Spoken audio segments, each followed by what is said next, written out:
bani shawara. Ɗan'uwa maza da mata ku zo ku kallata, ni ku bani shawara. Assalamu alaikum wa rahmatullahi wa barakatu. Yan uwa masu kallonmu da sauraronmu a daidai wannan lokaci, muna marhabin da ku a cikin shirinku na ku bani shawara, shiri da yake tattauna batutuwa da suka shafi zamantakewa, tarbiyya da kuma yanayin mu'amala da ake a tsakanin mutane. A koda wani lokaci mukan yi kokari mu gayyato muku manyan malamai wanda za su tattauna ko za mu tattauna da su saboda fayyace muku akan abubuwan da suka yi muku sarƙaƙiya akan abin da ya shafi rayuwa ta yau da kullum, musamman ma a fannin zamantakewa.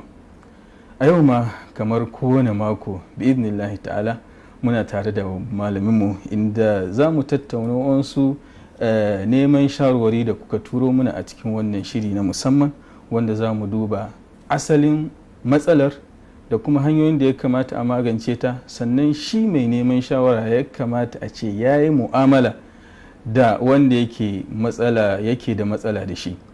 A yau bi'idhnillahi ta'ala kafin mu fara karanto neman shawarwarin ku za mu yi marhabin da babban bakonmu Malam Abubakar Mukhtar Yola. Malam, muna marhabin da kai a cikin wannan shiri na ku bani shawara. Assalamu alaikum warahmatullah. Barka da zuwa malam. Yawa sannan. Alhamdulillah. Ta bayan masu kallo da sauraro, kamar yadda aka saba wannan shiri kai tsaye yake zuwa, sannan kuma za ku iya bibiyan mu a shafukanmu na sada zumunta, musamman ma a shafinmu na Facebook wanda za ku iya kallon sa kai tsaye. Sannan kuma layinmu zai kasance a buɗe bayan ɗan ƙanƙanin lokaci saboda neman shawarwari. Muna ƙara faɗakar da 'yan wace wannan shiri na ku bani shawara ne, zamantakewa, tarbiyya, shirin fatawa bi idnillahi ta'ala. Idan Allah ya kai mu gobe za ku sake kasancewa da malam inda za a amsa muku tambayoyinku na addini. Kana da matsala, kina da matsala da mijinki, kana da matsala da matarka, kana da matsala da yaranka, kana da matsala da iyaye, kina da matsala da iyaye, to wannan shiri yana ba da shawarwari ya kamata a ce an yi mu'amala da wannan mas'alar. Malam, muna sake jada marhabin da ku. Ta daga cikin tambayoyin da suka shigo muna, ko in ce neman shawarar da suka shigo muna, mafi yawansu suna koke ne, ko in ce suna kakaran majajensu. Har yanzu dai ba mu samu wani a ce namiji ya kakaran matar shi ba. Wannan bar Allah take cewa mijina baya min kwalliya. Daga cikin bayanin take ce, assalamu alaikum malam, mijina ne baya min kwalliya shekara 5 da aurenmu, amma tun ɗinkin aurenmu da ya yi kayan har sun tsufa sun tattakure, bai sake wani ɗinki ba. Shi ne take cewa kuma yana da hali daidai gwargwado. Take cewa malam, idan na ga wani ɗa namiji ya sha ado da kwalliya sai in sare ina ma dai a ce wannan shine mijina. Shi ne take cewa malam, ku bani shawara ya zan yi da wannan yanayi da nake ciki. Ina jin tamkar a ce bana aure, kuma wallahi ina son sa. Yani tana son ta ce tana jin kamar wani lokaci ba zama aure take yi ba, ko a raba su da sauransu.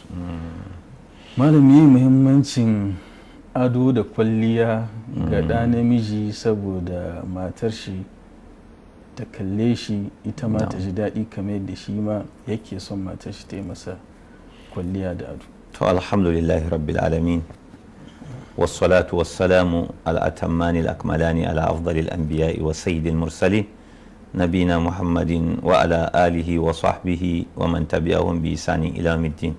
Wa ba'du, assalamu alaikum wa rahmatullahi wa barakatuh. Alaikum assalam wa rahmatullahi.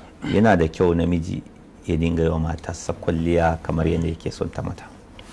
Abdullahi bin Abbas yana cewa inni uhibbu an atazayyana limra'ati kama uhibbu an tatazayyana li. Yace ni ina son na yi wa matata ado kamar yadda nake son ta mini ado. kai kana buƙatar matarka ta maka ado don ka gani ya baka sha'awa ka ji daɗin mu'amala da ita, to kai me yasa ba za ka mata ado ba? Shi ado ba ma ga tsakanin ma'aurata ba, a mu'amalanka da jama'a man an ce kai mai tsafta ne, mai ado ne, to za ka fi daɗin mu'amala. Kowa ba zai kyaman mu'amala da kai ba. Ka ɗan kyautata tufafinka, ɗan samu turarenka, ya zama kana wanka kana tsafta. Imam Mali yana cewa hassin thiyabaka mastada'ata fa innaha zainur rijali biha tu'azzu wa tukramu wa jadidu thawbika la yadurruka ba'dama takhsha al-ilaha wa tattaqi ma yahrumu wa rathithu thawbika la yaziduka rif'atan inda al-ilahi wa anta 'abdun mujrim. Yace ka kyautata tufafinka da shine za a girmama ka a daraja ka, domin kyautata tufafi ado ne na maza. Ya ce sabon tufafinka ba zai cutar da kai ba inda ka ji tsoron Allah. Kar ka ɗaura ka ce ai adon ma ya yi yawa, adon ya yi yawa kamar an zo da wama duniya, ba haka bane.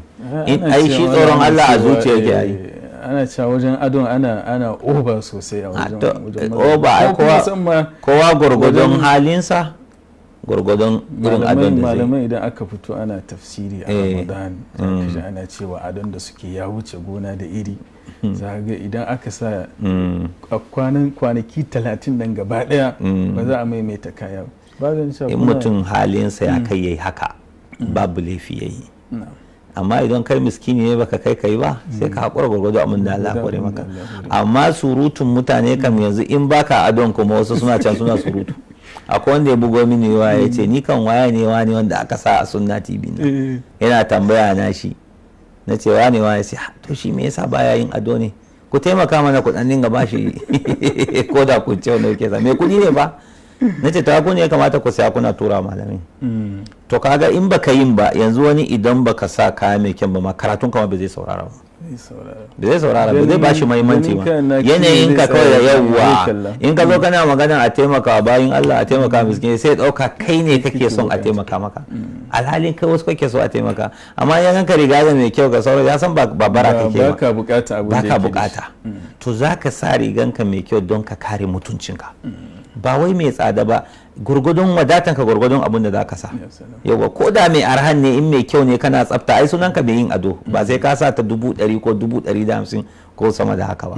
Sannan kuma Imam Malik da yace za a daraja ka saboda ainihin tufafinka da kake sawa, to na waje ma zai daraja ka ballanta na matarka.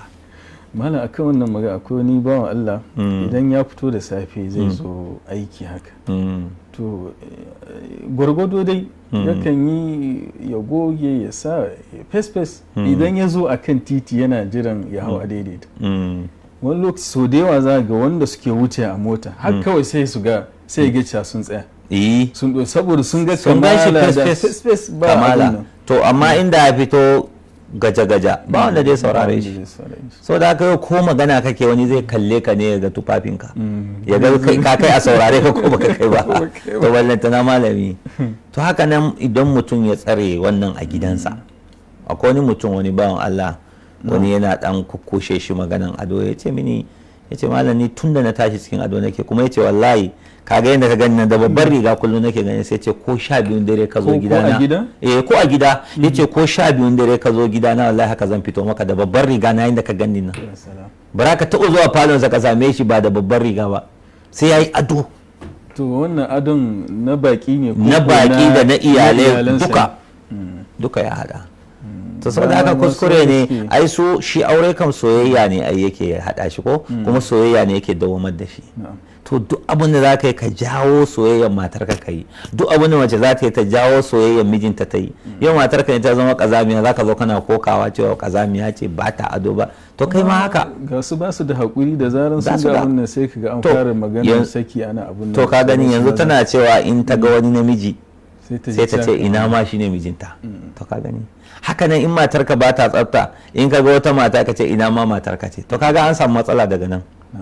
To saboda haka ni ina ganin kuskure ne a ce mutum bai da tsafta ko baya yin ado, don akwai duka biyu ne, da tsafta da ado. Yawanci mutum mai tsafta kuma za ka same shi yana da ado, yawa tunda ai kaga zai wanke kayansa ya goge suna shaki da sauransu. saboda haka wannan abu kuma yana da tasiri a zamantakewa na aure. wallahi malam ko ni ne idan na ga mutum yana da kazanta baya tsafta sai na tina to matarsa ya take ta rayu da shi, ya take mu'amala da shi. saboda haka ita ma tana son ta ga mijinta dan gaye, ita da take tare da shi a kodo ne lokaci akwai abin nan mas'alar kusantar juna, akwai kusantar juna, za a kwanta da juna, za a zauna da juna, kuma ita ma dai tana son ta yi alfahari da kai idan ka je wani wuri a ce ga ka fesfe kai mijinta ne.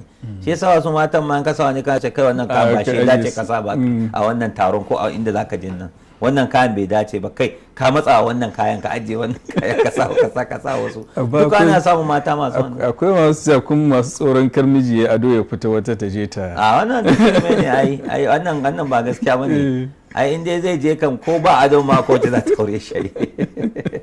yawa kai ai ba ce je dinga shiga cikin mata da adonsa ba, amma ado daraja ne, kima ne. saboda haka duk mutumin da baya yiwa abin nan baya ado bayi da tsafta to gaskiya iyalansa hakuri suke da shi. kenan anan malam ya kamata a ce duk yanayin da mutum zai kasance a waje idan zai dawo gida ya zamanto yana da nashi uslubi ko in ce yana da nashi yanayi da zai kasance da shi a cikin gida. Kwarai da gaske. so da yawa za ga idan an dawo gida akwai wata jallabiya da jallabiya da muke sakawa a gida, kana zuwa iyalanka ba su ga adon ba ma ka je ka kobe sai ka sa wata tsohuwar jallabiyan ka daga jeren wando. zan iya cewa masalan da dare ne ka zo ka gaji, amma wani lokaci har a kwanakin hutu sai mutum zai fita ne da ba za ka fita ba sai ga kuma mutum zai yi ni da ita a wannan kwanakin wanda ya kamata a ce an yi ado an zo ce ina sa ka ne zan zo in yi in ka yi adon ka ya kamata iyalanka su gani kan ka fita in ka dawo ma su gani. sannan in har za ka cire jallabiyan ma duk Allah ka nemi masu kyau, akwai masu kyau a ina adon su din ma haka larabawa ne. akwai wacce in ka sa ta ita ma ado ne, in ka gaji da kayan nan mai nauyi ne na da gida zan cire su shikenan sai ka sa jallabiyan ka mai kyau, amma ga ko guga ba ta da shi abu kaca mutum ya makale masa. to amma anan malam adon ya taƙaita ga kaya ne kawai wanda mutum zai sa ya karya hula shikenan, ko akwai wani adon daban wanda mutum zai iya ma iyalinsa? akwai mana shi dai shi namiji ka san ba kwalliya amma yana ado ai. ka samu sabulun ka mai kyau wanda kake wanka da shi, ka samu man ka mai kyau da kake shafawa, ka samu turaren ka wanda zaka fesa. to in ka wanke kayan ka tsafka goge ka sa, kowa ya ganka matan ka za su yi sha'awanka, zaka burge su kuma. to amma idan ya zama na kai kawai sai dai kawai da ka tashi furu ka wanke aka ɗauki riganka ka fita, kaga akwai matsala. mutum shi da kansa yanzu kamar yadda ake cewa su mata su dinga gyara jikinsu, wai shi ma namiji yana buƙatan gyaran jikinsa. domin ba haka ba gaskiya zamantakewan ba ta kyau. yanzu mace ne matarka ne za ta fito waje ta ga wani yayi gayu kuma ta ce ina ma mijinta ne, to me kai kenan? kaga ai son ka yana raguwa a zuciyanta ne, tana sha'awa tana hango wani ne. kenan nan malam wannan zai iya yin tasiri ga ita kanta ba za ta ji son ta ce ta fita ko in ce ta fita da mijinta irin ziyara na yan uwa da sauransu, kara ce ai a ga mijinta gashi na bara ta so ma ta nuna shi ma a ce wannan mijinta da yawa. kamar yadda kai ma in matarka tana fes ko mata ne suka zo gidanka dai za su same ta abun sha'awa, za a burge ka, kuma in suka yi ba daidai ba kai musu magana cewa kai baka son wannan, ya zama akwai kayan da ma in suka matsa sa kai ma ka taka musu birki ka ce ka so sa. amma fa dole ya zama kana sayo kayan kuma kana sayo kayan kwalliya. amma baka sai kayan kwalliya baka isa kai faɗa ba a maka ba, in baka sai kayan ba baka isa kai faɗa ka ce ba a sa ba. amma in kai kake siya kaga kana da daman kai faɗa ka ba da ka'ida ai. to shi ma namiji haka yake. wani lokacin kuma gaskiya rashin adon mazajen su ma matan suna ba da gudunmawa. yawa za ta nuna ita bata damu ba, ko oho mijinta ko yayi ado ko kar yayi bai dame ta ba. yanzu akwai wani mutum da yake gaya mini shekarun baya, yana asibiti ne, yarsa ne take asibiti, matansa na jinya a wani gari. sai ya je tana ta gaya wa irin makwatanta na haka asibiti cewa mijin baban wani na zuwa, baban wani kawai da ya zo sai ta gan shi da wani kaya aka gaisa sai da ko mai kuɗi ne da aka fita sai ta ce yanzu ina ta gaya wa matan nan da ka zo min da wannan kayan da wannan rigan yanzu ka so kaga shi bayan tare su ne bai yake gaya min cikin abubuwan da yake yabonta na alkhairi wallahi ya kawo wannan bayan tare su yana faɗa. to ya kamata ita ma mata ta dinga tsayawa wajen tsaftar mijinta, bai kamata kai kaza ba haka. Don wani lokacin maganganun mata suna tasiri wa mutum fiye da abokanensa ko su mutane daban. Mace yanzu za ta saka kai abu, yanzu za ta hana ka yin abu.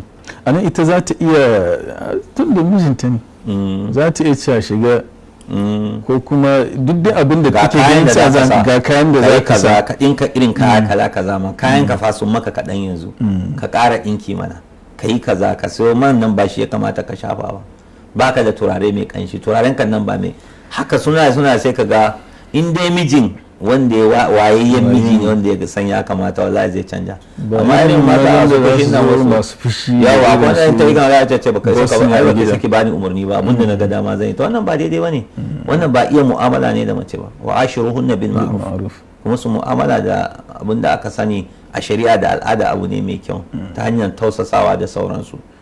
To wannan matan da ya gaskiya ni shawarin da zan bata na farko, amma na anan malam kafin mu kai shawarar tana maganin duk koda idan ya zamanto abinda mijinka yake maka baka jin daɗin shi, ya dace a ce in ka ga wani ka ce ina ma dai a ce shi ne mijinka. A bai dace ba, kamar yadda aka ce namiji ya rintse idonsa haka aka ce matan ma ta rintse idonsa. قل للمؤمنين يغضوا من أبصارهم ويحفظوا فروجهم وقل للمؤمنات يغضن من أبصارهن ويحفظن فروجهن.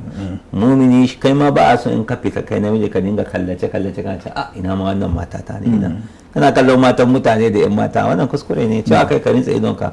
To haka mace ita ma ba da ta dinga kallace ina ma wani miji na, wannan ba daidai wani. Mijinkin ki gyara shi, ki masa tsaf in bai da kudin da zai kai wanki da guga mai kyau ba sai ki masa wanki ba, har sai za ta iya saya masa, za ta iya in tana da hali sai ta saya mata, ta saya masa, ta fito da shi tsaf babu wani matsala a ciki, ta wanke masa kayansa, ta goge masa, ta nuna mata, share masa takalmi, in dai ta nuna tsaftan take so a aikace. Kawai bai san ma lokacin da zai zama mai tsafta ba wai ba da umarni da hani ba, a'a abin nan ya kamata na goge riganka nan ta doti na goge maka da wanke takalmin nan fa ya doti, ya kamata ka samu shushaina kaza irin wannan kamar ba da shawarwari ne amma kuma da su yi tasiri. Amma nan malam a ƙarshe to shawarar da za a bata duk da an faɗi abubuwa da dama ya kamata a ce ta yi mu'amala da wannan matsalan, shin abin ya kamata a ce ta ji cewa kamar ma auren ya mutu ta rabu da shi irin ta abin da aka baya komai gyara ake nema. Yawa farko za ta gaya masa a cikin laluma ko da shawarwari ko ta nuna masa ita tsafta take so, wani sai ya gyara daga wannan. In wannan bai ba nasiha yake bukata, in har bai karbi nasihanta ba sai ta duba ta samu wani wanda zai iya karban nasihansa ko abokinsa ko wani dan uwansa wanda za ta gayawa, a nuna masa cewa fa gashi ka san shi ma ta hanyar hikima ka san matar ka tana son za nan saboda wani lokaci muna jin izza da sauransu zai iya cewa ai ta kai to ai kuskure ne shine akwai irin wannan matan kuma shine ai a ƙarshe duk shawarin da za a bayar wata matan sai ta ce maka duk hanyoyin nan ta bi amma mijinta bai canja ba, to wannan ya lati da shi a haka yake a bashi a haka, mace bata isa ta sa shi yau ba, ko ya niyan abun alheri in mace ta yi magana sai ce ya fasa, shi ya dauka hakan shine shugabancin shine rayuwa na aure. Kuma ka je ka duba can baya da ana nema kuma za ga ana ladabi da ana ta nuna soyayya, ana kaskantar da kai da sauransu, amma ka ce wai matan ka bara ta gaya maka ga abun da ya kamata kai ba. Manzo Allah sallallahu da sahabbansa suka ki su yanka hadayansu su yi aski a sulhul hudaybiya, yayi fushi a wajen matarsa ya tafi Ummu Salama, ne ta ce masa matan ta Aisha ta ce menene ya ta gaya mata, ce ka je ka kama soke raƙumanka a kama maka aski zaka ga dasu yi, kuma da ya je yayi din sai gashi kowa da kowa yana ainihin abin nan soke raƙuminsa suna askiya suna kokarin yankan juna. Mace ne ta bada wannan shawara. Kai ba za ka ce kana da wani izzan da za ka ce ba za ka karbi mace ba, ai ba za ka karbi shawarar mace ba, ai mai gida kan wani lokacin za a zo a nemi yayi abu ya ce bai zai yi ba, a kama kafa da matarsa kuma in ta faɗa yayi, menene matsalan? Ai ba kaskanci bane wannan. Ina yin tsoron karace mishi mijin hajjiya kuma. Ha to wannan ai shirme ne. Don an ce matarka ta mallake ka, in dai ba da sihiri ta mallake ka ba matsala bane. In dai ta mallake ka da nuna soyayya ne da kyautatawa da ladabi da biyayya, mu'amala mai kyau, wannan haka ake so, kuma kai ma za ka iya mallake ta da hakan. In an ce ta mallake ka sai ka ce ni ma na mallake ta ai. to wannan shine abin da ya kamata. Saboda haka ta tsaya tsayin daka ta ga mijinta yana wannan abin, kuma su ma mazan muna musu nasiha cewa don Allah su kasance masu tsafta. Tsafta kan yana da kyau. Duk inda zaka shiga kar a dinga kyaman shiganka, kai kanka yafi maka mutunci. In ka yi tsaftan nan kai dan yi adonka, sai ka ga in ka zo wuri ana shakkan ka, ana dan baka wuri ka wuce, amma ka ji ana ta tutture ka, kana magana ma ko sauraron ka ba a yi, kaga bai yi ba. na saka alheri da fatan wannan bai Allah ta yi shawarar da aka bayar. Sai neman shawara na gaba, wannan take cewa yana yawan cutar da ni matukar saboda baya kusanta ta. Muna da kusan shekara 3 da aure da shi, amma baya kusanta ta. Sai ta bayan cewa ya yi aure har sau 2 kuma ya aihu da wannan matar da ya aura, sannan kuma duk lokacin da ta zo za ta neme shi, za ta kusance shi, sai ya ja da baya kula ta. Har ta kara da cewa wani lokacin idan ya zo a wajenta duk sai ji jikin nashi ya mutu, sai ji ba zai iya yin komai ba. Shi ne take cewa malam da Allah a bani shawara, zan iya kai karan shi saboda a raba muna wannan auren, duk da cewa ni ce uwar gida, sannan kuma shekaru na 25 ne kawai, su ko sun kai wajen shekaru 40. Zan iya neman a raba muna wannan auren. To kafin neman saki, ka san shi saki kam mataki ne na ƙarshe, ba shi ne ake so ba. Amma ni abin da na fahimta a bayani da ta yi nan, wato yana da ɗan matsala ne na lalura, ba wai haka ne kawai ya yi watsi da ita ba. Ana samun irin wannan, wato mutum ya zama na kaman wani asiri aka masa, ko kuma wani aljani ya shige shi, ko ita kanta wani aljani ne ya aure ta, wanda yake hana mijinta ya kusance ta. To in irin wannan lalura ne, magani za a nema. Akwai magani na aljinul ashir, irin wannan aljanin ko dai yana tare da shi, ko kuma yana tare da ita. To sai a nemi magani in an gane cewa matsalar nan ba da son sa bane, ba wai da gangan ne yake yi ba. Sai a nemi magani, in an dace shi kenan sai kaga an fita daga matsalan, kuma ana yi a dace din. In kuma ba wannan bane, da gangan ne yake yi, to yana buƙatar nasiha ne, ya ji tsoron Allah. Kafin ta je kotu a raba su, ta gaya iyayenta ko iyayensa su kira shi su yi masa nasiha. Wance ka share ta yanzu shekara 3 da sauransu, a masa fada. In ya gyara shi kenan, idan bai gyara ba ya halatta ta nemi saki. Don ba za ta ci gaba da zama haka tana iya shekara 25 a ce shekara 3 mijinta ba a kusantanta. Sannan kuma abokan zamanta har da 'ya'ya. To har da 'ya'ya, kaga za ta iya shiga wani abu daban kuma. Saboda haka dama saki da aka hana mace ta yi, ai idan babu laifi ne. Shine ayyuma mar'atin sa'alat zawjaha talaqaha min ghairi ma ba'asin fa alaiha ra'ihatul janna. Duk matan da ta tambayi mijinta saki ba tare da wani hujja ba tare da wani matsala ba, to ba za ta ji kanshin aljanna ba. To amma wannan akwai matsala ai shi saduwa nan zan ce malam illalle mu'amalar saduwa tsakanin mata da miji kenan ana yana da muhimmanci sosai ta yanda komai wadatan da ake da shi a gidan, inda ya zama to maza ba sa iya biya matan su bukata, to zai iya jawo matsala wajen matsaloli ma. Ai shi karshen alaka namiji da mace shine saduwan ai, kuma shi yake dawamar da soyayya. Baka ga wani bai da komai, bai da wadata, ba matar wahala take sha, amma saboda yana biya mata bukatanta na kwanciya, zaka ga ba za ta so ta rabu da shi ba. Duk yanda aka yi tana son mijinta. In sun rabu ma su abun nan ka ga sun abun nan an sake dawowa, an shiga cikin wani damuwa da jaraban soyayya. To ai alaka ce ta auratayya. Saboda haka idan akwai wannan, to nan ne za a zauna lafiya da mace. Amma in babu haka, to lallai mace za ta dinga jin haushinka, kuma kai ma za ka dinga jin haushinta idan da a ce ita ne za ta janye maka. To kaga ya kamata a gyara wannan. Kuma komin kuɗin mutum in dai ba biya wa mace bukata, to sai dai ta zauna da shi don kuɗin, amma ba don tana son sa ba. kuɗinsa take so, ba shi take so ba. Shi yasa ake samun matsala.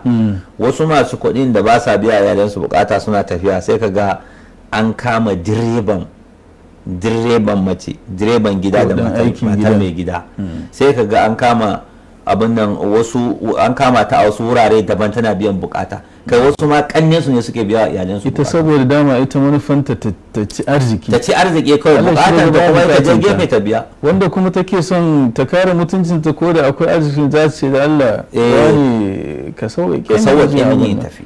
To shine kawai. amma mace ba tsufa ta yi ba, in ta tsufa kan wani lokacin sha'awa yakan gushe mata ta ji ba ta damu ba, za ta iya zama ko shekara nawa ne. Amma wanda take ba yan shekara 25 a ce ta ci gaba da zama haka, wannan kan in yassa ne shi ma ba zai yadda ta ci gaba da zama haka. Daga cikin wata ke cewa in ta ce mishi wani da Allah ko baka sona ne sai ta ce a ina son ki kuma ba zan iya rabuwa da ke ba, to wannan yake ƙara nuna cewa maliki ne yana da matsalan masul jini, kila lalura ne na aljani ko na wani sammu ko wani sihiri. Saboda haka abun da ya kamata shine su je su nemi magunguna irin wanda ake na musulunci, wanda ake karya sihiri ko ake koran aljani. Wannan shi ya kamata su fara da shi, kuma wannan ya sha faruwa da mata. Mutum yana da mata biyu zai iya saduwa da wannan, in ya zo wajen wannan kuma sai kasa. Amma ba za a iya cewa kuma ɗayan ce ta yi dalilin wannan abu. Ba a faɗa ba don abu ne na gaibu, shi na ce zai iya wa aljani ne ya aure ta ita.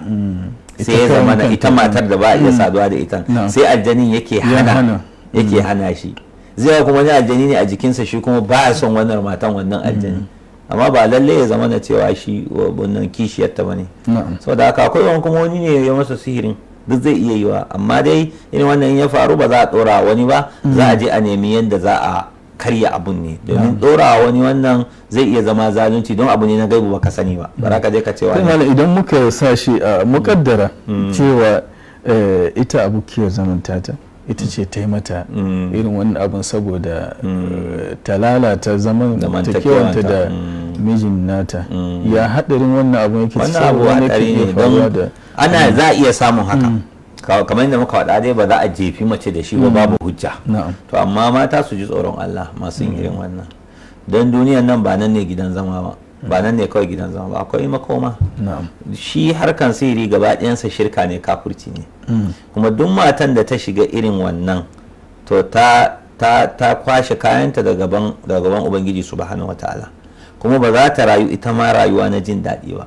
Domin duk inda aka je aka dawo abun su ya dawo kanta, saboda shi zalunci ai tun a nan duniya Allah yake nuna sakayyansa kafin a je lahira. Saboda haka duk makircin da mace za ta yi don ta yi wa yar uwarta sihiri, to ta sani makircin zai dawo kanta, yau da gobe zai iya dawo kanta.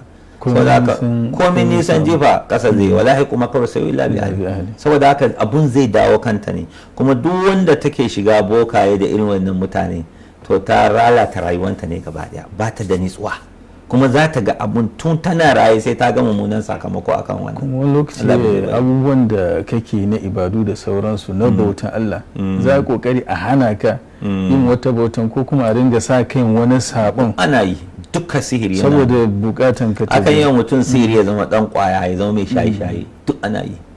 Akan mutum sihiri ya zama barawo, ya zama dan fashi da makami, duk ana yi.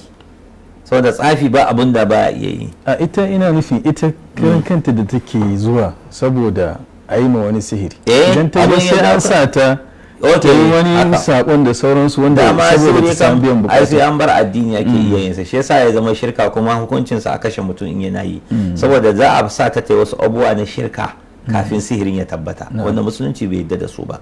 To karshen ta kaga dai ta yi asaran addinin ta kam dama wannan kan kai tsaye, amma muna magana bayan asaran addinin ta to rayuwanta ma za ta yi asaransa, sai ta samu matsala a rayuwanta a je a dawo, don zalunci ne. kuma inna Allah la yumli lil zalimi ta idza akhadha lan yuflitu. Allah yakan jinkirta azzalimi, ran da ya kama shi bai zai kubuce masa ba, kuma yau da gobe sai Allah ta'ala ya kamata.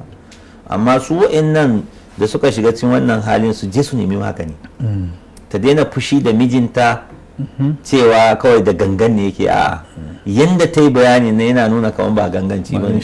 Yauwa yanzu misali mutum ne matansa uku kuma ita yar shekara 25 wancan kuma shekara 40 amma yar 25 din ya share shekara uku, kaga dole akwai abin tunani a nan, anya ko ba matsala ba ne, da walakin goro a miya. So da haka sai je nemi magani, a ce a nemi a warware wannan abu, shine abin da ya kamata a yi. Ita kuma kar ta fushi ta dauka cewa da gangane, amma in an yi kar ta jefi sauran mata, kar ta jefa, aljani zai iya aikinsa ba sai an tura shi ba. Sannan kuma idan abin nan me nake son ce ne ma na neman manta, idan har an yi nemi magani ya ki ya nema, to sai ta je ta nemi saki. idan wasu suna da taurin kai akwai wanda in an ce a karata ni ba inda zan je ke ki je ke ce kike da matsala ni lafiya ta kalau ba ga ni na je can bukata na biya ba to kaga bai sani ba zai iya kuma matsalan ma ta bangaren sa ne yawa sai a je dukan su je su yi bayani a ba su magani suna sha sai asibita da yawa akwai wanda suka samu wannan matsalan kuma suka warke da yawa wani ma matarsa kwaya ɗaya ne amma yana shiga irin wannan hali kuma daga baya je abin da ai magani a samu waraka. Malamin za a ga su da yawan su musamman a zamanin waya da sauransu ci gaban technology sai ga cewa saboda ba ta samun biyan bukata a wajen mijin nata sai ga cewa ta kauce hanya masa ta nemi wasu hanyoyi daban wanda za ta biya bukatanta shi ma bai dace ta ba abin da ya kamata shi ne ta ji tsoron Allah idan har ba ta iya jurewa ba to ta je ta nemi a riba su ta je ta yi aurenta yawa zaman haƙurin in har ba ta faɗa cikin haramun ba ne amma za ta faɗa cikin haramun ai ba ta yi haƙuri ba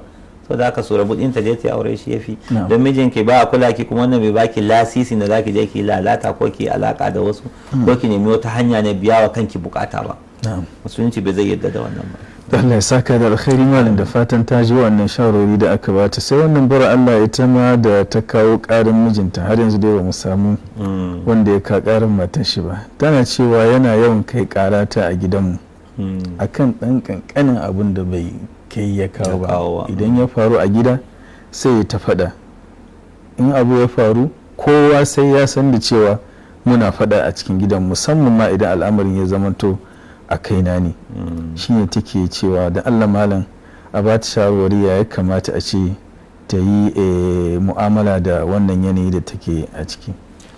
To farko dai ta kiyaye yi masa abun da za a kai karan domin wani lokacin mace za ta ɗauki abun karami ne amma kuma babba ne shi a wurinsa sau da haka sai ta kiyaye masa laifi sannan na biyu shi ko miji yana buƙatar nasiha ai ba yana za a yi ka zauna da mace ka ce ba ta maka laifi biyuwa zo mu zauna zo ba ta ne amma alkhairanta ne suke lullube wa'annan matsaloli to sai ka haɗiye su akwai abun da ma ko magana ma ba za ka yi ba za ka haƙura da shi akwai abin da zai kai magana kai nasiha akwai abin da in yi girma sosai za ka iya kai wa iyaye akwai abin da ko bai kai a kai wa iyaye ba sau da haka bayan da za a yi ka zauna da mace ka ce ba za ka abin nan da ita ba ba za ta kwa aka samu matsala ba shi yasa ubangiji ta ya ce wa ashiruna bil ma'ruf fa in karitumuhunna fa asa an takrahu shay'an wa yaj'al Allahu fihi khairan kaseera in ka ji ba ka so wani ɗabi'a na matarka to zai wa Allah ya zama ya sa alkhairi kuma a rayuwanku na aure ta haifa maka yaya wanda za su zo su amfane ku gaba ɗayan ku duniya da lahira. In karihta minha khuluqan to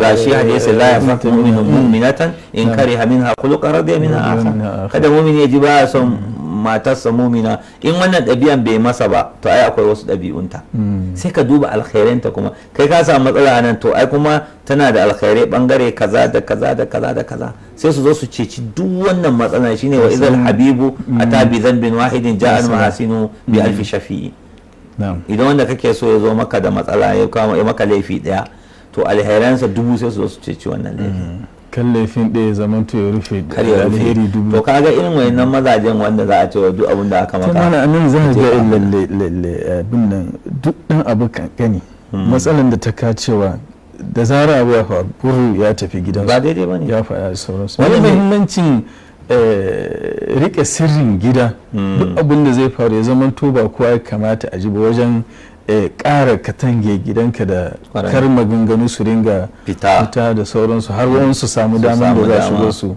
farraka tsakaninku yanzu ka ga wannan shi kuskuren da yake yi cewa duk abin da ya faru kai fa a gidanka kai ne alƙali kai ne mai hukunci yanzu me yasa kake cewa mata ne suke kawo korafi maza ba sa kawa ai maza alkalai ne wa da su kaiwa su suke hukunci mata ko miskinai ba abun ba a haɗu su to da haka in abu ya faru da mai sai dai akai kuka ko a nemi shara ko akai kara to amma sai zama kai namijin kai ne mai kai kara a sai baka zama alkali a gidanka ba kenan duk abun da ya faru ka je bini ka kai gida ka je surkunayen kan ma su dinga ganin kai baka wani ka zama shirme kawai tunda su ma suna da iyalai sun san yadda ake zama yanzu idan mutum ya aure dama mai ake cewa ne kai hakuri ne duk da sai yadda za maka hakuri ne mace kuma ba za ta taba daidaita maka ba kamar yadda ya zo a hadisi lan tastaqima laka ba za ta taba daidaita maka. In ka ce sai ta daidaita za ka sake ta ne. To me yasa kai za ka ce dole 100% sai ka samu yadda kake so? In abu ya faru ka ga matsala ne ka yi hukunci da kanka, kai ne alƙalin gidan. Bai kamata ki min haka ma. In nasiha ne ka yi, in barazana ne ka yi, ko menene ma har an baka dama duka ma za ka iya yin abin ya kai duka. wallati abin nan wallati takhafuna nushuzahunna faizuhunna wajuhunna fil mabadi wadribuhunna. kaga har tun daga abin nan wa'azi in bai yi ba ka kaurace mata, in bai yi ba ka buge ta duka ba mai tsanani ba, sai ka ce fa in at'anakum fala tabu alaihin sabila. to in suka muku da'a suka daidaita kuma kar ku nemi kwakulo wasu hanyoyi da za ku cutar da su. a'a ta riga ta tuba ta gyara shi kenan me kake ba ga ma zai a bashi hakuri kuma lokacin ne ma zai kara tunzura irin shi ogane shi ne gidan. ai duk matan da take ba da hakuri in ta yi laifi mace ce ta gani. matan da in ta ma laifi ba ta baka hakuri to ita ce mai wuyan zama. duk dole ta maka laifi kan.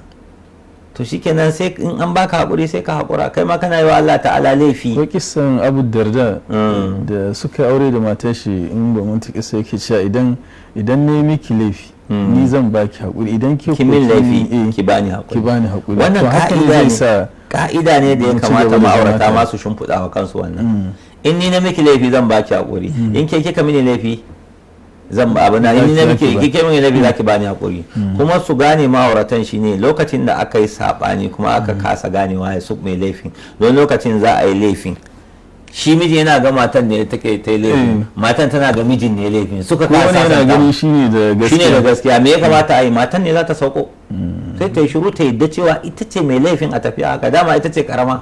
ka min da maganganun da ake yan sanda da suka fito suka ce bai kamata idan dan sanda ya mare ka saboda yana da wannan kakin ba za ka rama marin ba, ko da a ce shine ba da gaskiya. da kenan a gida ko da a ce ana ganin cewa waye mai gaskiya a tsakanin mata da miji ba iya tantancewa, dole ita za ta dauka. ake sa ake son dama mata rijal qawwamuna ala nisa, ai sarki ne akan shi, shugaba ne akan ta, shine mai gidan.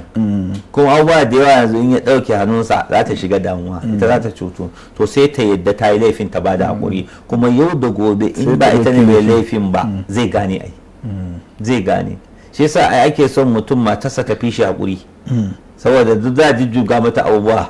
shi yana da izzansa, wani abun da gangan mawala wani sai ya dauki laifin ko ce sam shi ba laifin sa wani. to kin gane cewa da gangan ne shikenan sai ki bari kina da karki walar da kanki ba. je ma in kara abun da duk ai abun da za a yi izza. to duka wannan ita dai mace dai ta zama mai lallabin miji, shi ko miji ya zama adali ba azzalumi ba. in ka zama azzalumi Allah zai tambaye ka. manzon sama ya ce kar ku zalunce su, Allah zai bi musu haƙin su. khairukum li ahli wa ana khairukum li ahli. wanda ya fi ku alkhairi wanda ya fi kyautata iyalin, sai ce ni na fi ku kyautata iyali. sannan kuma da aka bashi labari wasu mazaje suna dukan matan su, mata sun kawo kara. wanda su ya ce to wasu mata sun kawo kara mazaje suna dukan su, ya ce laysa ulaika bi khiyarikum, wannan ba zaɓaɓɓun ku bane, ba mutane kirkin ku bane. saboda haka ita mace kawai abin tausayi ne ma gaba ɗaya. hakkin mace kenan subhanallah addini. to sai ka sassauta, amma ba zai wannan ba yana nuna wai in ta laifi ba za ka mata hukunci ko ba za ka mata faɗa ba. za ka yi mata, amma duk abin da ya tashi ka kai gida ai ba abin da surki yake so kamar ya ji shiru in ya aurar da yasa. ba wani ko za ka ji ma yana ba tun da na aurar da ita ba taɓa kamin ko kai ka je ka fitine su da kokawa ko lokaci ya dauke ka wani wawa. ka tuna min da wani labari mai wadda wani ɗaya daga cikin malamai ba labari ya sa ta wani aiki ne sai ta ƙi saboda wai tana kallon talabijin. girki ya sa ta zai gayyaci abokan su zo su ci girki a gidansa. daga cikin abin da zai akwai kunu. to kawai saboda kallon tv ta je ta yi kunun kawai, wance kawo abinci. gaskiya wani yau ban samu ne girkin nan ba, amma ga kunu nan. kunu to na gode ba damu. sai je samu abokan nasa ya ce musu to ku haƙuri, uwar gida ba ta ji daɗi ba amma mu zo nan mu ci abinci. to da aka zo muhalli shahid sai ya labdar da ita da kunu, kullum kunu. sai ta yi fushi ta je gida a gidansu muhallin shahid uban yana ganin ta tana zuwa sai ce to akwai matsala ne saboda asalin kamar da kuka faɗa ba a saba ana zaune kalau ba a saba ganin ta yauwa sai ya ɗauki waya kira shi wani ya aka yi ce gaskiya babu akwai matsala sai ce to ka zo ka yi bayani kafin ita ta min bayani to shi ne mista ya mashi wannan bayani sai ce to shi kenan ba matsala kiri shi ma sai ya lardata ita shi ma ita ba ta gudu zai ta gudu kada ta kowa da ita ba da hakuri ta kowa ba ta shirya tana ba da hakuri to ka gani to wani yana nuna irin muhallin shahid muhimmancin su iyaye idan ya zamanto suka ci cewa lalle inda yarsu take da kuma mijin nata suna zaune kalau ba a cika inda ka ga an zo to akwai damuwa sai ka kira ka kuma za su yi kokarin magance ta kwarai da gaske kwarai to ya kamata dai kowa ya tsaya a matsayinsa shi miji ana so ya tausaya matarsa mata kuma ana son ta daraja mijinta ta girmama shi ta masa ladabi da biyayya salam malam daga ciki tana cewa dukkan abin da za ta yi masa baya godewa shi ita mace duk abin da ta yi dole sai an ce mata an gode wannan yana da tasiri wajen gyaran mata suna son godiya da yabawa kuma yana da kyau mazan su dinga yi to amma ya kamata matan nan su bawa wasu mazajen uzuri fa ba ɗabi'an su bane ba za su iya ba wani duk yanda kai da shi ba zai iya cewa matarsa na gode ba saboda izza ne wani ba izza ba ɗabi'a ne a jikinsa kawai yana ganin shi zai yana ce mata na gode Allah ya saka miki wai shi yana ga wani abu ne amma wani kuma ko ya yaban wani kuma zai iya yi ɗabi'a ne a jikinsa Allah ya muku albarka Allah ya saka muku da alkhairi kaza to wannan din shi yafi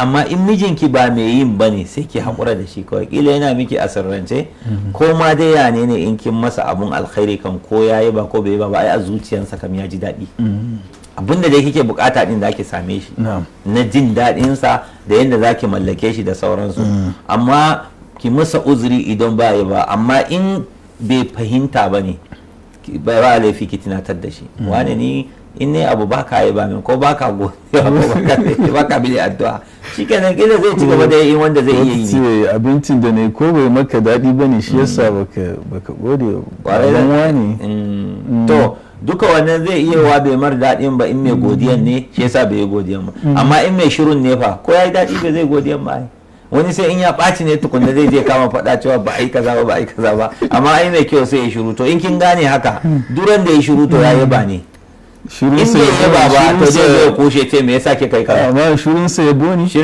ne kawai shi ke haka ɗabi'arsa take sai ki hakura haka in kuma me yaba ne haka aka fi so in zai iya gyarawa to Allah ya saka kai da fatan wannan ba Allah ita ma ta yi shawarwarin da aka bayar da shi ma karan kan shi mai gidan mala a ƙarshe muna son dan ta'aliki kaɗan akan abin da yana faruwa kusan za a ce ba shi ne karan farko musamman akan abin da ya faru a satin nan na dan cenan da ya je kashe wata matashiya akan cewa an yi masa alkawalin zai aure ta to sai ta bayyana cewa ita ta fasa auren za ta auri wani din to daga cikin dai abubuwan da ake ji a cewa kusan ya ɗauki nauyinta ya kashe kuɗi me da sauransu yanzu abin da muke son a tunatar ma iyaye shine idan wani ya zo ya ce ina son yarka a wani mataki ne ya kamata a ce an ba shi damar da zai iya kashe mata kuɗi ko kuma ya ɗauki ɗawainiyarta don kar a je gaba idan abin bai yi ba a zo a samu matsala a shiga cikin irin wannan matsaloli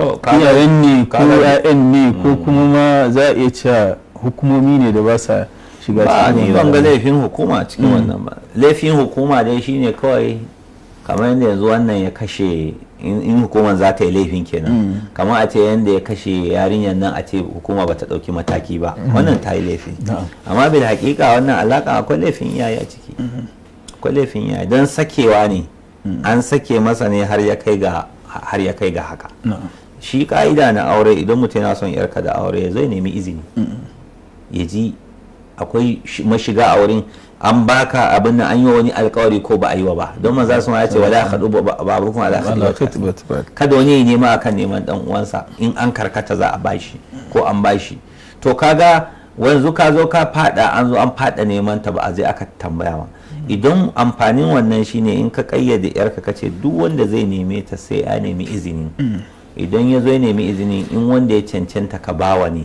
kaga za ka yi bincike a kansa. Wanda ya cancanta ka bawa ne sai ka ce bismillah in yarinya na so. In wanda bai cancanta ba ne tun anan za ka dakatar da shi ko ka ce a ba yanzu za a auren ta ba ko a sai ta gama maka ka nemi wani abu wanda za ka fake da shi. Wanda kuma ya kamata alakan daga nan a yanke ta ba maganin hira babu wani abu.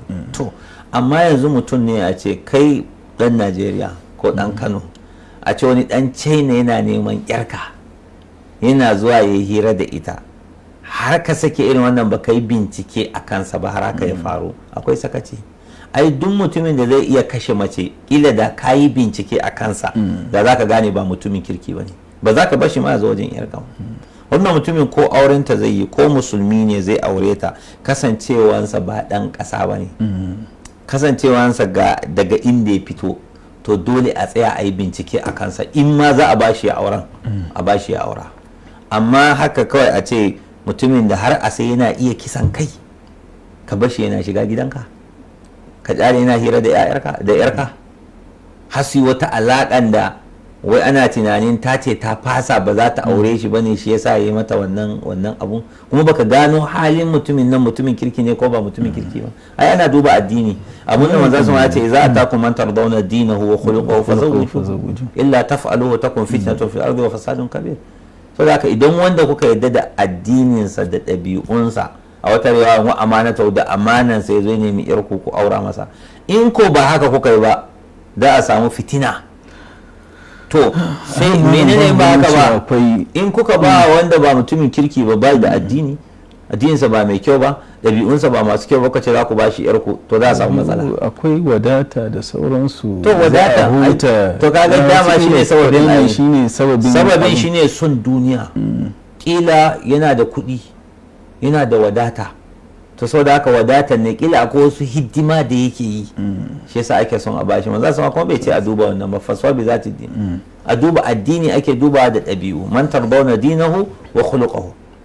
So da haka in ba ku yi ba illa taf'aluhu takun fitnatun fil ardi wa fasadun kabir, a wata ruwan harit, za a samu fitina da barna. Me barna shine zudda jinin ai, ke zudda jini. Fitina kuma zai iya rata ta fada cikin zina. Mutumin kirki ya zo ba a bashi ba, ana jiran wani daban a ji a fada zina ko a fada matsala, ko kuma mutumin banza ne ya zo a ce da shi za a yi, ko kuma ma yaudara ne ba son sa ake yi ba, amma tun da yana ba da kuɗi za a yi ta tafiya haka ana ta tatsansa a ƙarshe sai a ce ba za a bashi ba. Yanzu kaga yadda abin yake nunawa kamar ai ana tare da shi ne ana samun wata fa'ida, a ƙarshe sai aka ce ba za a yi da shi ba, shi kuma ya ce zai ɗauki hukunci a hannun. Duk da abubuwan da zai ba mu da tabbaci akan labaran da suke fito, ana ce ya ɗauki nauyin karatunta a Uganda, ya ɗauki ya saya mata mota, an ce gida, dai ba mu da tabbaci akan wannan. Amma dai a nan dai muna son a nuna irin illar da take cikin lokacin da mutum zai zo ya ce ina son yarka ba tare da an yi bai ko an yi kuma ba, a bar shi haka kawai saka ya ringa ɗaukan nauyinta abubuwa da dama, sai zuwa samu sai a ƙarshe kuma a zo a wannan ba ma ɗan China ba ko ɗan Najeriya ko ɗan baffanta ne, misali a ce yana son ta an bashi ta hidimomi ya ta a ƙarshe kuma sai a ce ba za a bashi ba, kaga dole za a samu fitina. Akan me za ka dinga karɓan dukiyar mutum? Yanzu wannan in ya tabbata haka ne kaga akwai matsala. Sannan kuma yarinya nan ba yarinya ce karama ba karamar yarinya ba ce, an ce ma ta taɓa aure. To ta ya za a yi haka ta faru? So ya kamata iyaye su ji tsoron Allah su ɗauki mataki, a daina ɗaukan ‘ya'yan nan kamar wasu hanyoyi ne na samun kuɗi. An samu mazaje wanda suke masu addini, masu ɗabi'u masu kyau, su dinga auren su. Idan mutum ya zo ko daga Makka ya zo, wallahi ya kamata ka yi bincike akan sa, tana daga China, daga Makka dai kafin ya alaka da yarka ko ya ce zai auri yarka. China inda su ya ajuji da ma'ajuji za su. To China kan amma rama ai China ba kasa ce ta musulmi ba, duk da yawan musulmi su suna da yawa, ba su yarda da ma'adiyan abun nan ne, ba su yarda da addinin ba. To ka gani musulmi yanzu zai yi shugaban kasan China ne ko zai rike wani babban mukami? Duk da akwai musulmi, ai yawan su ne yasa ake ganin akwai musulmi da yawa a ciki ne. So wannan ya kamata iyaye su ɗauki mataki. Su ma ‘ya'yan kuma kan gararru ne lokacin da za a ce idan musamman in sun ga akwai inda za su samu dan maski su je su abin nan, wani lokaci abokan nasu da suke tare da su suke abin nan, in iyayen suka yi musu magana ba sa ji. ta ya kamata a musu tarbiyya tun farko, kar a nuna musu duniya, a musu tarbiyya, a sa musu dokoki tun tana karama ta san akwai doka a kanta, ba a yadda ta tsaya da wani ba sai da izinin iyayenta. Kar a sa mata sun duniya a zuciyanta, tana a fita aje bare har aje yawo aje nan. Yanzu ba mamaki irin wannan wani ya zo daga wata ƙasa yana neman ta, yana yawo da ita kasuwanni, aje a yi sayayya nan, aje a yi nan, a yi nan, to duka a ƙarshe in an zo an ce ba za a bashi ba, abin da zai faru kenan. wani lokaci malam abin ba zai tsaya, bai tsaya akan yani kashe kuɗi da sauransu ba, za ga abin yana kai ga taɓa ma mutunci sosai, abin da bai kamata a ce ka gan shi ba tun da ba matarka ba ce, sai bayan an yi aure kamata ne, sai ga cewa duk irin wannan abubuwan suna faruwa, ko ya ga mutuncinta ita ta gana shi, kuma al'amari ya zo a ƙarshe babu, sai zama to irin wannan abubuwan ta ya za a yi a zo a ce har ya shiga har cikin gidan, ya je ya kashe ta a cikin gidansa, a cikin gidan, a ɗaki, har cikin gida kuma a ɗaki. Yaya kenan dama ya saba da gidan, ya san ɗakunan da suke ya sani, ya san ɗakunan, ba abin da bai sani ba, ko kila dama yana shiga ɗakin suna hira da ita a ɗakin. To kaga duka wannan akwai sakaci, dole a gyara wannan. kai malam a nan idan aka zo matakin da ya kamata a ce, ko su suna ganin ci abin ba zai yi ba, wani hanyar kamata a ce a bi, insha Allah dan China ne dan ina ne duk inda abun irin wannan alaka ta shiga tsakanin ku, wani hanyar kamata a ce a bi saboda a roware wannan matsalan salum alu. Farko dai in dai an san ba mutum za a bashi ba, kar aka dinga karban kuɗinsa. na'am, kaga karban kuɗi da dora masa hidimomi, ai ya nuna za a yi da shi ne. To duran da aka ce ba za a yi da shi ba fa, wannan babbar fitina ne, kwantar da ita sai abun da hali yayi. Ko Allah ya yi zama ya ja muku ma za ta iya bin ku. Sannan na biyu, kar a bar su shaku, ko da ba a karban kuɗi, kar a bar yarinya ta shaku da yaro ko da wanda yake neman ta, in an san ba bashi za a yi ba. Idan suka riga suka shaku, to daga baya kuma an ce ba za a yi ba, nan ma abin nan wata fitina ne. Sannan kar a sake masa, zai iya keɓanta da ita, zai iya shiga gida ya hira da ita ko ina, zai iya ɗaukan ta kai ta wani wuri, kuma nan ga lokaci guda kuma a zuwa ce za a datse abun. Kaga ba zai ba wannan, ko ma dan wace ƙasa ne. So da haka abin da ya kamata shine mataki na farko, idan za a aurar da yarinya, duk mai son ta ya je nemi izinin iyayenta kan ya fara nema. Izinin nema daban, neman a baka kuma daban. Daga izinin neman nan sai an tantance menene ya halin mutumin ne yake, ya cancanta ko bai cancanta ba, wanda ya kamata a bawa ne ko wanda bai kamata ba. Shikenan in wanda bai kamata wani sai a bashi hakuri kawai, a bashi uzuri, shikenan bai riga ya shiga ba, bai riga ya asara ba. In kuma wanda za a bawa ne sai a ce to ka je ka nemi fahimtar juna da yarinya, in dai tana son ka za mu baka, kuma kar a bari abun ya dade, kar a bari ya dade, shikenan daga nan sai a yi a gama kawai. wani lokaci samari ne su ma suna da naci ne malam, ko da an ce sai da kuma su ta zagayewa ta bayan fage suna. Baka ji Hausawa sun ce dole kanwar naki ba ne, in an kiyaye da duk bai isa bai ba, duk nacinsa ai sun san inda suke zuwa, sun san inda suke zuwa. Saboda haka ka tsare iyalinka, ka tsare su. Amma yanzu wannan mutumin in ya tabbata ba musulmi bane ma, in ba musulmi bane misali, don babu tabbar musulmi ne ko ba musulmi ba, to in ba musulmi bane ma me alakan sama da yarinya, ta ya kai ma da su yi alaka. Yanzu abu ne da ya yadu sosai, za ga wani ya zo, wata ta zo daga America, wani ya zo daga America, daga ina sai a zo a social media, na je America, abun nan shikenan ni me Hausa suke cewa kakata ta yanke saka ne ko aka ce malam. To kaga dai yanzu akan samu mutum ya musuluntar da mace a aure ta, a ce ya neme ta ita musulunta, amma yana da ya kaga mace ita kuma wai ta zo miji wanda ba musulmi ba wai ta musuluntar da shi ta aure shi, yana da wuya. Allah ya saka rahim wa ranar lokaci yayi, amma nan a ƙarshe hukumomi wani mataki ya kamata a ce sun ɗauka saboda magance. To irin wannan ya faru gaskiya a ɗauki mataki. Yanzu wannan da ya je ya kashe ta din, ai hukuncin sa hukuncin kisa ne a shari'ar musulunci, ko bai kamata ba a zartar masa ba, domin idan ba a yi hukunci ba to nan gaba ma wani fa zai zo yayi, ba ma dan China ba, dan Najeriya ma zai je wannan abu, kuma ya faru a baya kafin wannan.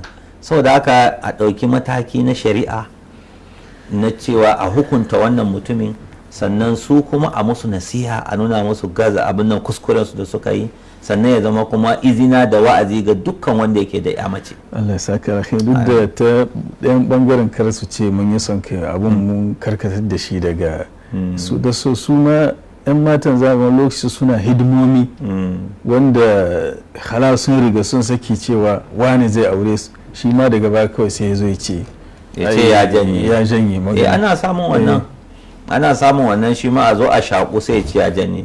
To ai saba alkawari ne, duk wanda kai alkawari zaka aure ta aka ce an baka, ai an maka alkawari ne kai ma kai alkawari. In dai ba wani abu ne na lalura ko wani abu da ya shafi addini ba, to bai kamata ka saba wannan alkawarin ba. In baka aure ta ba ka saba alkawari, kana cikin ka samu siffofi irin na munafukai, wai za wa ada akhlaqa. Idan ka je ka hango wata ne sai kake ga zaka bar wannan, kaga ka saba alkawari. Ita ma haka ta je ta hango wani saurayi sai ta ce ba ruwanta da wannan, duka wannan saba alkawari ne, bai halatta musulunci ba. Malam muna godiya sai Allah ya saka da alkhairi. Maudu'i ne mai muhimmanci wadda za a iya tattauna shi a wasu lokutan daban saboda kokarin magance wannan matsaloli da suke faruwa. Yawa masu kallo da sauraro duka nan lokaci muna halinsa, da fatan dai kun ji daɗin wannan shiri kuma kun fa'idantu da abubuwan da aka tattauna. Da haka wannan shiri kofarsa a buɗe take, akwai layukanmu na WhatsApp, muna akan Facebook, duk lokacin da kuka dama za ku iya turo mana da neman shawarwar saboda tattauna su a cikin wannan shiri na ku bani shawara. Naku ne da gare ku kuma a wajen ku zai koma. Daga nan muke ci madadin babban bakon namu Sheikh Abubakar Mukhtari, wala malam muna gode, Allah ya saka da alkhairi. Madan dukkan wanda suka taya ni wannan shiri ya zo muku kai tsaye, malam Mustafa wanda yake bayan kamera, malam Ammar Muhammad Suleiman wanda yake bada umarnin wannan shiri, malam Abdullah wanda yake hidima, sai kuma malam Umar Alhaji Yusuf wanda ya shirya wannan shiri. Ni da na gabatar Sani Musa Magawata yake cewa kasance lafiya. Wassalamu alaikum wa rahmatullahi wa barakatuh. Allah mun gode. Allah ya saka alkhairi. Yau tashar Afirka TV sirri tana kira, ga munan cikin shirin nan ku bani shawara. Yau tashar Afirka TV sirri tana kira, ga munan cikin shirin nan ku bani shawara. Ɗan uwa maza da